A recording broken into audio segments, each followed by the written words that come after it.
네, 반갑습니다. TOEFL 리딩 베이직 강의를 맡은 이원선입니다. 1강에서는 문제풀이가 바로 진행되지는 않지만 첫 번째 바뀐 토플과 그 대응 전략, 그리고 두 번째로 실전 시험에서 토플 문제풀이 방식, 그리고 세 번째 최대 효과를 이끌어내기 위한 동영상 강의 활용 방법, 그리고 마지막으로 독해 필수 구조 4가지의 설명이 이루어집니다. 따라서 1강 꼼꼼하게 학습하신 후에 2강으로 꼭 넘어가시길 바랍니다. 자, 그러면 첫 번째로 우선은 바뀐 토플에 대해서 한번 살펴보도록 하겠습니다. 전체 지문 길이는 평균 6단락 변화가 없고요. 600자에서 800자로 구성이 됩니다. 짧게는 4단락, 길게는 8단락으로 구성이 되고요. 각 패시지당 문항수가 기존에는 12개 14문제에서 10문제로 줄어들게 되겠죠. 패시지 하나가 따라서 10문항의 평균 6단락으로 구성이 됩니다.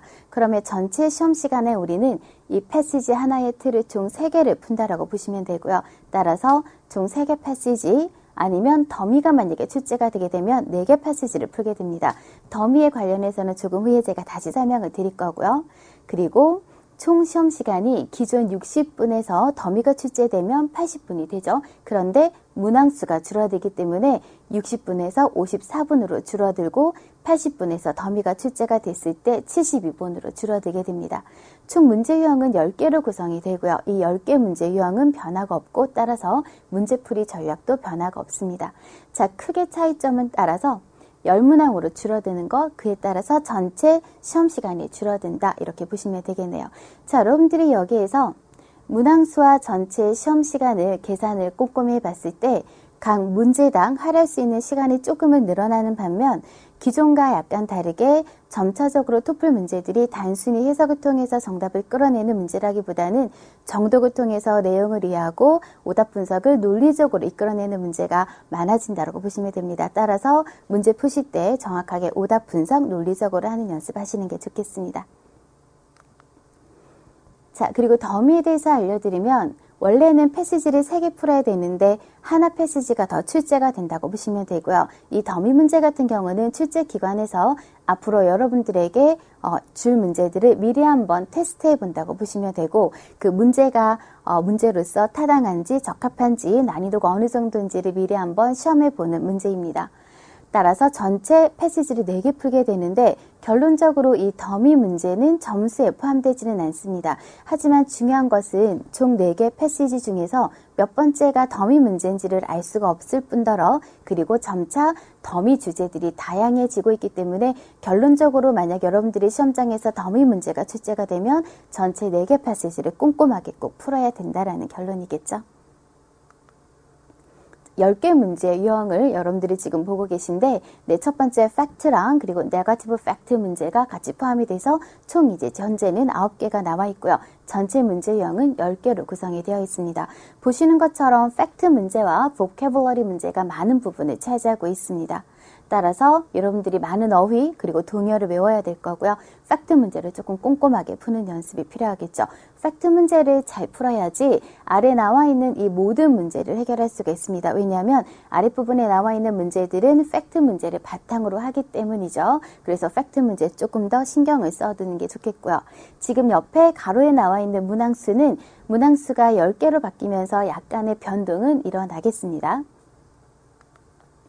자, 시점 문제 풀이를 할 때 어떤 식으로 여러분들이 문제를 풀어야 되냐면 우선 컴퓨터로 시험을 보게 되겠죠. 맨 처음에 제목을 먼저 확인한 후에 그 제목과 관련해서 어떤 내용들이 나올지 미리 한번 예상을 해볼 수도 있고 관련되는 그 어휘들을 떠올려 볼 수가 있겠죠. 그리고 맨 처음 화면에는 지금 보시는 것처럼 회색 화면으로 생각을 하시면 되겠고요. 왼쪽에 문제가 출제가 되고 오른쪽에 문제에 해당하는 텍스트가 같이 보이게 됩니다. 그런데 처음 화면에는 이 텍스트로 가득 차게 됩니다. 문제가 보이지는 않고요. 그러면 이 텍스트를 먼저 보여주는 이유는 여러분들이 처음부터 끝까지 텍스트를 한번 쭉 읽고 전체 내용 흐름을 파악한 후에 1번 문제로 넘어가라는 의도지만 여러분들 시간이 많이 부족할 거기 때문에 우리는 이 방법이 아니라 제가 추천드리는 방식은 처음부터 이 패시지를 우선은 빠르게 넘긴 후에 1번 문제, 넥스트 버튼을 이용해서 1번 문제로 넘어가는 겁니다. 그러면 1번 문제 같은 경우는 보시는 것처럼 문제 그리고 텍스트가 같이 보이게 되겠죠. 그런데 1번 문제부터 풀지 마시고 넥스트 버튼을 10번 클릭을 해서 그러면 마지막 문제로 가게 되겠죠. 그런데 마지막 문제로 가는 동안에 어떤 문제를 해결할 수가 있을까요? 그쵸. 보캐블러리 문제 해결할 수 있겠죠. 복합 문제 같은 경우는 출제 빈도가 많은데 여러분들이 문맥 안에서 그 단어의 뜻을 골라내는 것이 아니라 제시된 단어의 사전적인 뜻을 가지고 바로 정답을 선택하는 거기 때문에 빠르게 문맥을 보지 않고도 정답을 선택하고 넘어갈 수 있는 문제입니다. 따라서 10개 마지막 문제로 넘어가는 동안에 복합 문제 해결하시면서 마지막 문제로 가게 되면은 보시는 것처럼 화면의 구성이 조금 달라지죠. 왼쪽에 문제, 오른쪽에 텍스트가 아니라 마지막 문제는 문제가 길기 때문에 전체 텍스트가 지금 문제로 다 구성이 되게 됩니다. 그러면 보시는 게 지금 서머리 문제고요. 서머리 같은 경우는 이 도입 문장을 먼저 읽고 들어가야 됩니다. 여기 제시된 도입 문장이라는 것은 전체 글을 한 문장으로 함축하는 것이기 때문에 이걸 읽는 효과랑 뭐랑 같을까요? 그쵸. 전체 내용을 한번 쭉 읽는 효과와 마지막에 이 도입 문장을 읽는 효과는 거의 비슷하다고 볼 수 있습니다. 따라서 시간을 최대한 줄이기 위해서 문제 푸는 시간을 좀 더 할애하기 위해서 우리가 빠르게 지문을 넘기고 마지막 문제로 가서 제시된 도입 문장을 먼저 확인한 후에 전체 내용 흐름을 파악하는 것이 좋겠다라는 거죠. 자, 그리고 마지막 이 문제 같은 경우에 서머리 문제가 아니라 분류 문제가 출제가 된다라면 카테고리 항목을 먼저 확인하고 어떤 내용이 출제가 되겠다라고 예상을 해보면 되겠습니다. 확인한 후에는 다시 1번으로 넘어가야 되겠죠. 그런데 백 버튼을 눌러서 1번으로 넘어가지 마시고 그만큼 시간이 걸리기 때문에 맨 처음에 리뷰 버튼 보이시죠? 리뷰 버튼을 클릭을 해서 1번으로 바로 넘어갈 수가 있습니다. 따라서 시간을 그만큼 줄여서 1번 문제부터는 항상 보시는 것처럼 문제, 텍스트로 구성이 되고요. 문제를 먼저 항상 확인하고 나서 각 문제마다 풀이 전략들을 가지고 빠르게 속독을 하다가 문제 부분에서 정독을 해야 되겠죠. 네, 이렇게 문제를 한 문제씩 해결하시면 되고요. 넥스트 버튼 이용해서 다음 페이지로 넘어갈 수가 있습니다. 그런데 우리 마지막에 서머리 문제를 위해서 문제를 풀면서 만약에 단락이 끝나면 그때그때 노트 테킹 해두셨다가 마지막에 이 노트 테킹을 가지고 마지막 서머리 문제 보기 6개 중에서 정답을 빠르게 3개를 선택하시는 방법이 가장 좋겠습니다.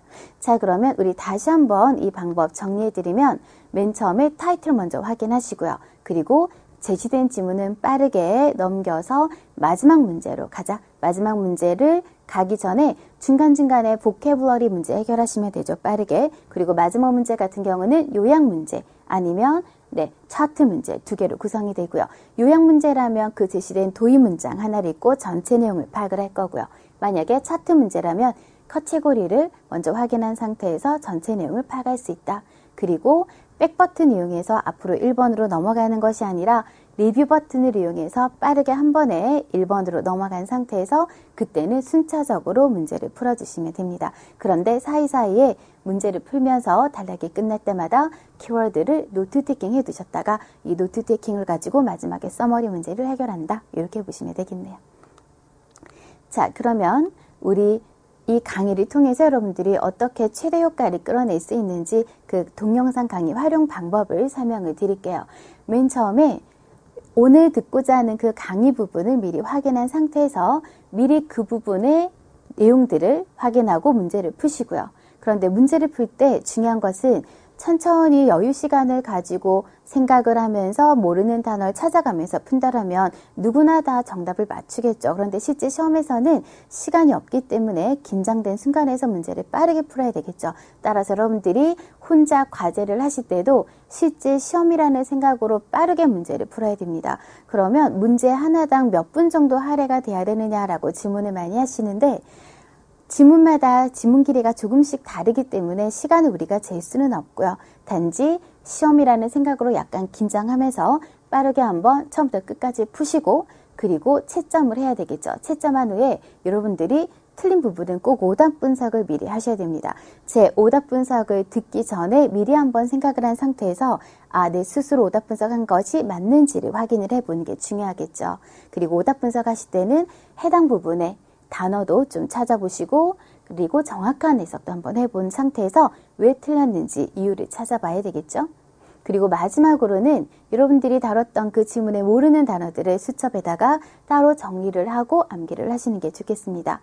만약에 시간이 없다라면 3번까지만 하셔도 좋겠고요. 그리고 암기를 할 시간이 없는데 단순히 단어 정리하는 것이 도움이 되냐라고 많이 물어보시는데, 여러분들이 암기를 할 수 있는 방법은 1시간 동안 단어 하나를 집중적으로 외운다고 해서 그 다음날 그 단어가 기억이 나는 것이 아니라, 단어가 외워지는 원리는 그 단어를 한번 외우고 다시 보고 반복을 통해서 계속 보면서 외워지는 거겠죠. 따라서 단어 정리하면서 한번 사전 찾을 때 볼 거고, 그 다음 다시 적으면서 두 번째 보고, 또 시간 있을 때 다시 한번 보면서 반복을 통해서 외워나갈 겁니다. 따라서 암기를 못하더라도 정리까지 해두시는 게 좋겠네요. 이 강의를 통해서 여러분들이 우선은 문제풀이 전략을 정확하게 알아야 될 거고요. 토플은 10개 문제 유형마다 풀이 전략들이 다 다릅니다. 그 전략들을 정확하게 알고 있어야 짧은 시간 안에 효율적으로 많은 정답을 해결할 수가 있겠죠. 그리고 두 번째, 4가지 독해 필수 구조를 가지고 정확한 해석을 어떻게 하는지를 꼭 학습을 하시고요. 그리고 세 번째, 이 오답 분석 방법을 이용해서 실제 시험에서도 그대로 적용할 수 있도록 준비를 하시는 게 좋겠습니다. 자, 그럼 우리 마지막으로 해석할 때 꼭 필요한 4가지 필수 구조 한번 살펴보도록 하겠습니다. 기존 해석하실 때 만약 여러분들이 느낌으로 해석을 한다라든지 약간의 유추를 한다든지 아니면은 단어만 그냥 끊어읽기를 하게 되면 토플에서는 그 정확한 의미를 알 수가 없게 되죠. 토플 문제 같은 경우는 우선 크게 느낌을 물어보는 문제가 아니라 세 번째 단락의 두 번째 줄에 완벽한 그 해석과 그 해석을 통해서 정확하게 논리적으로 정답을 끌어내는 그런 문제들이 많습니다. 따라서 정확한 해석이 들어가야 될 거고요. 하지만 해석은 별로 어렵지가 않습니다. 앞으로 저랑 배우게 될 이 4가지 구조만 한다면 어떤 문장이든 빠르고 정확하게 해석을 끌어낼 수가 있습니다. 자, 첫 번째는 당연히 주어 동사겠죠. 동사처럼 생긴 것들이 긴 문장 안에 여러 개가 있을 텐데 우선 그 중에서 주된 동사와 주어를 먼저 잡는 게 중요할 거고요. 그리고 주어 동사 사이에 들어간 삽입절을 잡아내야 되겠죠. 이 절이라는 것은 주어 동사가 들어간 형태를 얘기하고요. 그 원래 문장 안에 끼어 들어간 삽입절 중에서 우선 명사절과 형용사절을 크게 구별하시면 됩니다. 삽입절의 종류 중에 부사절이라는 것도 있지만 부사절은 그렇게 크게 의미가 없기 때문에 우선 저는 이 2가지만 정리를 해드리겠습니다. 자, 첫 번째 명사절이라는 것은 문장에서 주어, 목적어, 보어 역할을 할 거고요. 예문을 보시는 것처럼 많이 쓰이는 예문이죠. 나는 데디아를 생각하다. 목적어 역할하는 명사죠. 첫 번째는 주어 자리 들어갔고요. 세 번째는 이 대절이 비동사 뒤에 보어 자리 들어가 있습니다. 따라서 문장의 주어나 목적어, 보어 역할하는 것들이 명사절입니다. 두 번째 형용사절이라는 것은 앞에 명사를 수식하는 절이죠. 2가지로 나뉘고요. 첫 번째가 불완전한 관계 대명사절입니다. 예문 보시는 것처럼 이때 대절이 앞에 거를 지금 수식하고 있죠. 아름다운 그 여성은 내 친구다. 자, 그런데 이때 대절에 보시면은 대시라는 것은 우리가 접속사라고 얘기를 하죠. 접속사라는 것은 절과 절을 연결하는 게 접속사입니다. 즉 주어 동사, 문장 형태를 연결해 주는 게 접속사고요. 이 접속사 뒷부분에 주어가 빠진 게 보이죠. 따라서 주어 빠졌기 때문에 우리가 주격 관계 대명사 이렇게 얘기를 하죠. 두 번째 문장 같은 경우도 앞에를 수식하는데 이때 대절에서 빠진 것은 뭘까요? 목적어죠. enjoy, 즐기다 뒤에 목적어 자리가 빠지면서 이때 목적어는 앞에 수식하는 명사가 되겠네요. 이런 경우는 우리가 목적격 관계 대명사라고 들어보셨습니다. 그리고 두 번째 이 형용사절 중에서 관계부사가 있습니다. 관계부사는 안에가 완전한 형태입니다. 관계대명사는 불완전, 관계부사는 완전한 거. 관계대명사에는 주격과 목적격, 소유격도 있지만 저는 많이 쓰이는 우리 좀 전에 주격과 목적격만 보여드린 거고요.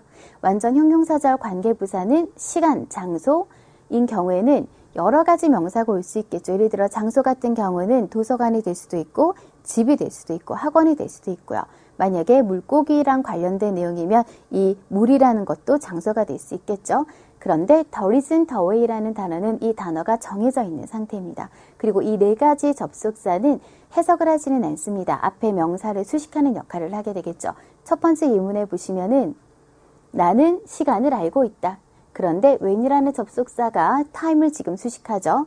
회의가 개최되는 그 시간을 알고 있다. 이때 when이라는 접속사를 우리가 언제라고 해석을 하지도 않았고요. 그리고 때라고 해석을 하지도 않았습니다. 그래서 관계, 부사, 완전 형용사절일 때는 뜻없이 앞에 명사를 수식하는 역할을 하게 됩니다. 네, 세 번째 분사. 이 분사는 종류가 두 가지가 있죠. 현재 분사랑 과거 분사가 있습니다. 둘 다 문장에서 형용사 역할을 함으로써 명사를 수식할 거고요. 그리고 첫 번째 현재 분사 같은 경우는 동사의 ing 형태가 들어가 있죠. 네, 살아있는 동물들.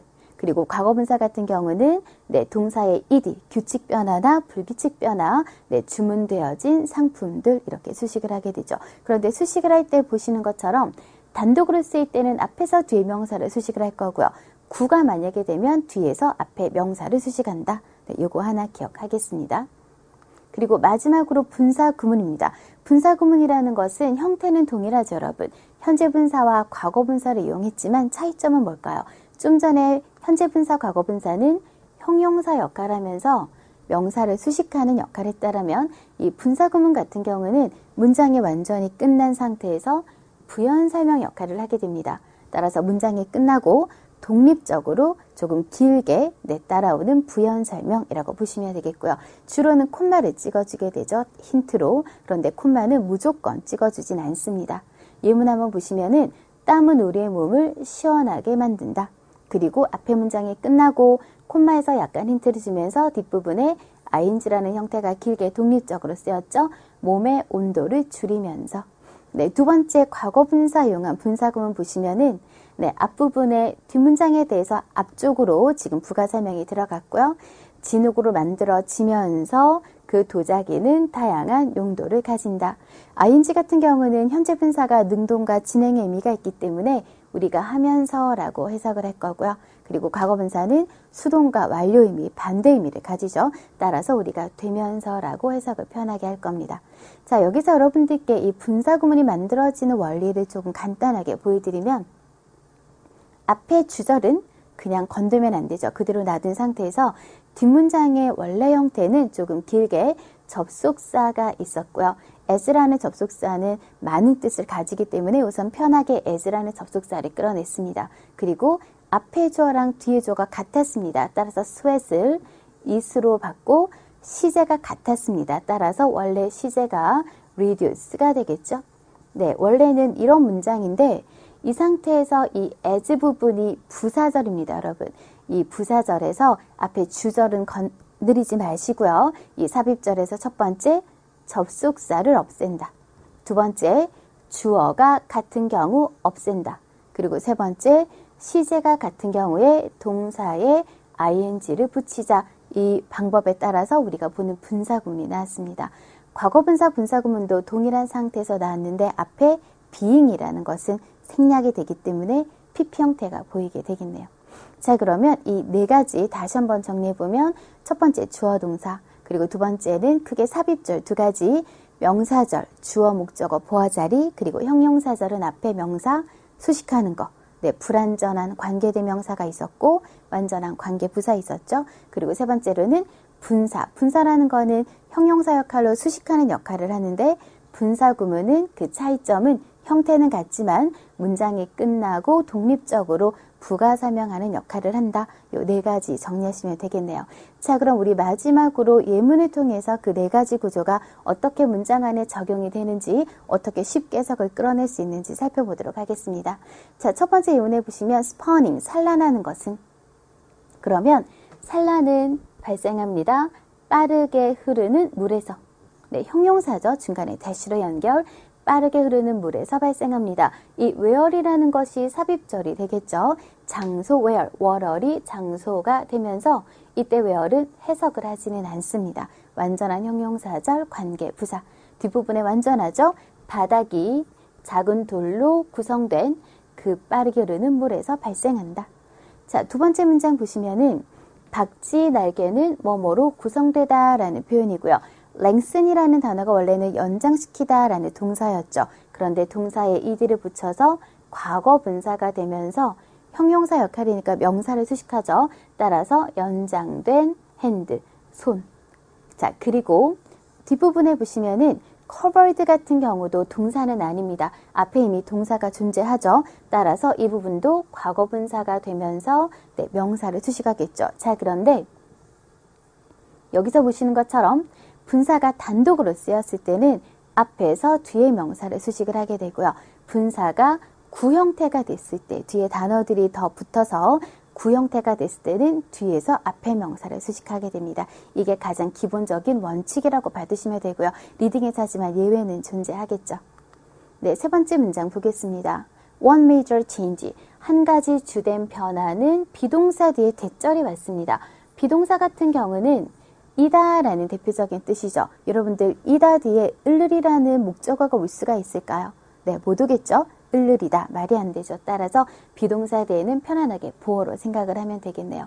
목적어를 정확하게 찾아주시면 되고요. 을르로 끝나는 거 목적어, 그리고 목적어가 아닐 때는 우선 뒤에 오는 게 보어가 아닐까라고 생각하면 편하겠네요.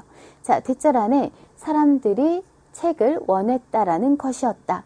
주된 한 가지 변화는 사람들이 책을 원했다라는 것이었다. 그런데 이 책에 대해서 printed가 동사는 아니죠. 따라서 이 형태 우리 과거분사로 볼 거고요. 과거분사가 앞에 books를 수식하게 되겠죠. 그러면 그들 자신만의 언어로 프린트, 인쇄된 그런 책을 원했다라는 것이다. 라틴어 대신에 라고 됐네요. 자, 다음 문장 보시면은 astronomer. 이 천문학자들은 노티스 주목했습니다. 데디아를 그러면 노티스라는 게 주목하다라는 뜻이니까 알아차리다. 을이 나와야 되겠죠. 따라서 을르리면 목적어 자리, 이 목적어 역할하는 명사절입니다. 데디아를 노티스, 알아차렸다. 대절 안에 record, 기록이죠. for, 밝은 혜성에 대한 기록이 네, 이 부분이 대절의 주어가 되겠고요. 그런데 이 시기 동안에 밝은 혜성에 대한 기록이 보여준다라는 것을 보여주다 뒤에도 을이 나와야 되겠죠. 따라서 지금 뒤에 보이는 대절 또한 목적어 역할하는 명사절이 되겠죠. 절 안에 절은 무한대로 들어갈 수가 있습니다. 그렇게 해서 이제 문장이 좀 길어지게 되겠죠. 그래서 데디아, 그 모든 두 가지 혜성들이 매우 비슷한 궤도를 가지고 있다라는 것을 보여주는 것을 알아차렸다. 원래 목적어 대절 안에 또 목적어 show의 목적어 대절이 들어간 상태입니다. 자, 다음 문장 보겠습니다. 컵틱. 네, 컵틱이라는 것은 전문적인 내용이겠죠. 따라서 콤마의 부가 설명이 들어갔고요. 이 컵틱이라는 것은 고대 이집트에 쓰여진 언어인 컵틱은 다약, 사라졌죠. 네, and 그리고 오직 the writing, 대절이 수식을 하게 되겠네요. 대절에 보시면 주어 빠진 거 보이죠? 접속사 대뒤에 주어 없으면서 uses가 동사가 되니까 pictorial, 그림과 같은 상징을 사용하는 쓰기만 네, 동사가 remain, 남아있게 되었다. 따라서 원래 문장 안에 네, 또 삽입절, 대절이 들어갔는데 주어가 빠져있는 관계대명사, 주격 관계대명사가 되겠죠? 불완전 형용사절이 쓰였습니다. 네, 마지막 문장 보겠습니다. 네, using부터 muscle까지가 뒤에 문장 지금 주어 동사 시작되기 전에 앞에서 독립적으로 부가 설명을 하고 있죠. 따라서 이 부분이 분사 구문이 되겠고요. 강력한 근육을 사용하면서 그리고 박지는 swim, 네, 수영하는 것이 아니라 날아다니다 비유적인 표현을 했겠죠. through 뭘 통해서 공기를 가로지르며 날아다닙니다. 자, 그런데 reaching이라는 부분은 현재 분사로 앞에 air를 수식을 하면 되겠네요. 그래서 forward, 앞쪽으로 다가오는 공기를 헤치며 가로지르며 우리가 수영에 지금 빗댔기 때문에 수영할 때 물살을 헤쳐야 되겠죠. 마찬가지 우리가 날아다닐 때도 앞으로 공기 저항했기 때문에 앞쪽으로 다가오는 공기를 헤치며 가로지르며 날아다닙니다. 어떤 행동으로? 평형과 같은 동작으로 앞쪽으로 다가오는 공기를 가로지르며 날아다닌다. 이렇게 보시면 되겠네요. 자, 이렇게 해서 저와 함께 4가지 독해 필수 구조가 실제 문장 안에 어떻게 적용되는지 한번 살펴봤고요. 우리 2강에서는 실제 문제 같이 한번 다뤄보도록 하겠습니다. 수고하셨습니다.